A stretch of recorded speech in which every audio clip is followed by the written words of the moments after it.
जय हिंद। कैसे हैं आप सब? उम्मीद है कि आप सब ठीक होंगे, स्वस्थ होंगे, मस्त होंगे और अपना पढ़ाई जारी रखे होंगे।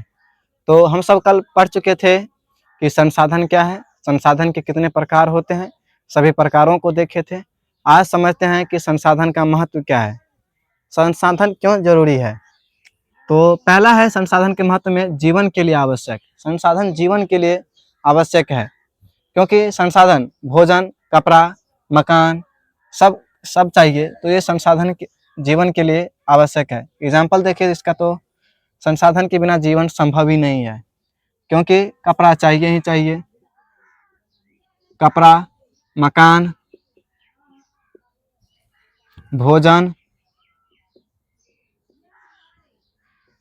आदि सब, ये सब चाहिए जीवन के लिए आवश्यक है। अगला है आर्थिक विकास। आर्थिक विकास में संसाधन किस प्रकार उपयोगी है? तो आर्थिक विकास में संसाधन का एक महत्वपूर्ण रोल है। जैसे आर्थिक विकास किसी भी देश में क्या होता है कि आर्थिक विकास का मेरुदंड होता है। संसाधन किसी भी देश में आर्थिक विकास के लिए मेरुदंड के रूप में साबित होता है। जैसे उद्योग, उद्योग को लगाने के लिए संसाधन चाहिए, तो उद्योग के लिए संसाधन चाहिए। व्यापार करने के लिए संसाधन चाहिए। कृषि, कृषि करने के लिए और कृषि में जितने भी यंत्र का उपयोग होता है, ये सब संसाधन के रूप में ही होते हैं, तो इसमें भी संसाधन चाहिए। और सभी चीज़ें में संसाधन का उपयोग होता है। तो एग्जाम्पल से समझे कि आर्थिक विकास के लिए किस प्रकार संसाधन उपयोगी है। तो अगला समझते हैं रोजगार। रोजगार के अवसर, किस प्रकार संसाधन रोजगार का अवसर प्रदान करता है। तो एग्जाम्पल से देखते हैं कि रोजगार को कैसे बढ़ावा देता है या रोजगार कैसे उत्पन्न करता है। मानते हैं कि कृषि किए, तो कृषि एक व्यक्ति से तो होता नहीं है, इसमें मजदूरों की आवश्यकता होता है। तो मजदूर की आवश्यकता होगा तो रोजगार बढ़ेगा, और कृषि में रोजगार का मांग होता है। दूसरा है उद्योग। उद्योग उद्योग में भी श्रम की आवश्यकता होती है, तो उसमें भी चाहिए श्रम, तो वहाँ से भी रोजगार मिलेगा। तो कृषि हुआ, उद्योग हुआ, व्यापार, इसमें भी एग्जाम्पल दे सकते हैं व्यापार का। तो व्यापार में भी रोजगार मिलता है। तो इसको समझे कि रोजगार में किस प्रकार संसाधन महत्वपूर्ण है। अगला है जीवन स्तर में सुधार। हम सब के जीवन में संसाधन किस प्रकार सुधार कर रहे हैं, जीवन स्तर को बेहतर कर रहे हैं। तो पहला है सड़क। आजकल सड़क परिवहन व्यवस्था एक महत्वपूर्ण रोल निभा रहा है लोगों के जीवन में। तो सड़क पहला एग्जाम्पल हुआ इसका कि जीवन में सुधार कर रहा है, जीवन व्यवस्था, जीवन शैली में सुधार है ये। अगला है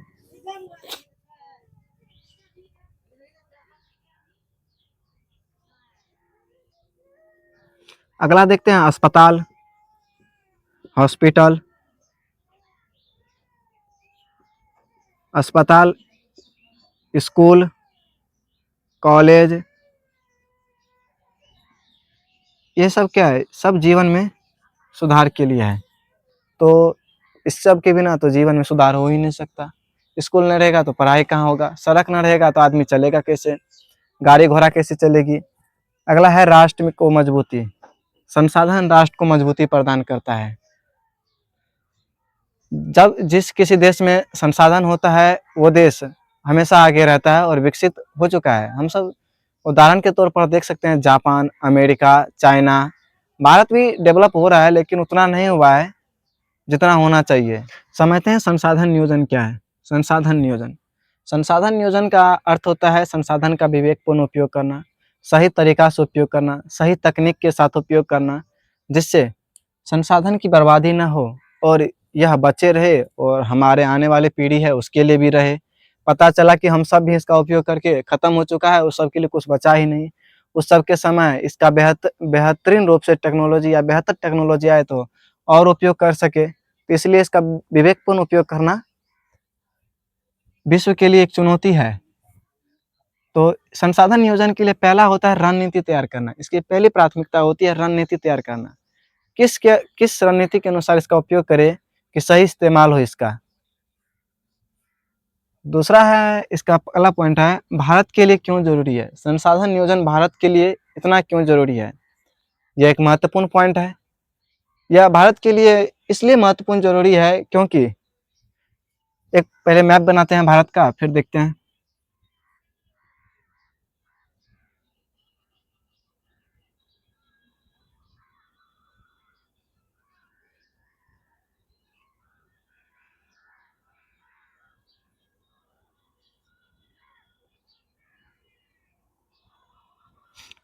तो लगभग ये भारत का मैप बन चुका है। तो इसमें देखते हैं कि जो भारत के कुछ ऐसे स्टेट हैं जहाँ पे खूब सारा संसाधन है, खूब सारा खनिज है, खूब सारा कोयला है, और कुछ ऐसे स्टेट हैं जहाँ पे कुछ है ही नहीं।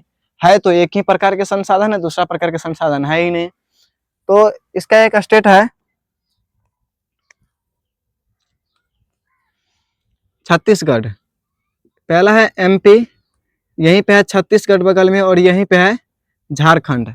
इन सब में खनिज और कोयला की भरपूर मात्रा है। वहीं झारखंड का पड़ोसी राज्य, जो कि पहले झारखंड भी बिहार में ही था, तो बिहार में केवल चूना पत्थर और पाराइट है। तो यहाँ पे देखते हैं कि एक राज्य में चूना पत्थर और पाराइट अर्थात एक ही किस्म के खनिज पाए जाते हैं, एक ही प्रकार के संसाधन है। वहीं दूसरा स्टेट या दूसरे राज्य में देखें तो विभिन्न प्रकार के खनिज हैं, कोयला है, विभिन्न प्रकार के संसाधन पाए जाते हैं। और भारत के कोनों कोनों ऐसा स्टेट है जहाँ पे कुछ है ही नहीं, किसी प्रकार के खनिज है ही नहीं, है पर उतना नहीं है, बहुत कम मात्रा में है। तो इसलिए भारत को जरूरी है कि इसका संसाधन का नियोजन करे। तो समझते हैं कि भारत संसाधन नियोजन के लिए क्या क्या किए हैं, कौन कौन सा प्रयास किया है। संसाधन की पहचान करना, पहला इसमें प्रयास किया गया, संसाधन की पहचान करो। पूरे भारत में संसाधन की पहचान करो, कहाँ पे किस प्रकार के संसाधन है और कैसे संसाधन है। अगला है गुणवत्ता एवं इसकी मात्रात्मक, कहाँ पे किस स्टेट में कौन से संसाधन कितनी मात्रा में है और इसकी कितनी अच्छी क्वालिटी है, उसकी पहचान करो। अगला है प्रौद्योगिकी कौशल और संस्थागत, प्रौद्योगिकी कौशल और संस्थागत में मेलजोल होना चाहिए और इसका बेहतर उपयोग करें। अगला है राष्ट्रीय विकास और योजना, राष्ट्रीय विकास और योजना और संसाधन विकास योजना, इन दोनों के बीच समन्वय होनी चाहिए, मेलजोल होनी चाहिए। तो राष्ट्रीय विकास योजना और संसाधन विकास योजना, इन दोनों के बीच समन्वय होनी चाहिए, विवेकपूर्ण उपयोग करें इसके लिए। प्रथम पंचवर्षीय योजना, भारत में प्रथम पंचवर्षीय योजना से ही संसाधन के नियोजन पर बल दिया गया और वहीं से संसाधन नियोजन की शुरुआत हुई। तो यह रहा कि भारत में संसाधन नियोजन के लिए क्या क्या किया गया। तो आप इसे नोट डाउन कर सकते हैं, और ये पॉइंट में है तो हम जैसे बोले हैं आप उसे वैसे भी लिख सकते हैं।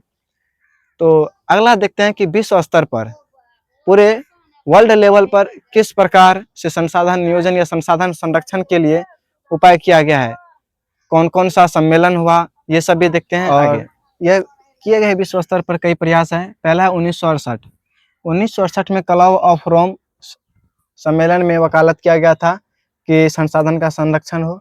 अगला है 1974 स्मॉल इज ब्यूटीफुल, सुमशेर, इसमें सुमशेर ने किया था जो संसाधन का संरक्षण हो। उसके बाद 1987 में हुआ था बर्टलैंड सम्मेलन, 1987 में बर्टलैंड सम्मेलन हुआ था, उसमें संसाधन संरक्षण पर बल दिया गया और इसमें सतत पोषणीय पर बल दिया गया, सतत पोषणीय। तो सतत पोषणीय पर किस सम्मेलन में बल दिया गया? बर्टलैंड में 1992। उसके बाद आता है 1992 का दौर, जिसमें प्रथम पृथ्वी सम्मेलन हुआ और इस पृथ्वी सम्मेलन में संसाधन संरक्षण पर बल दिया गया, जो कि रियो डी जेनेरियो में हुआ था। तो रियो डी जेनेरियो ब्राजील देश में है, तो ये याद रखिएगा कि रियो डी जेनेरियो किस देश में है, तो ब्राजील में है।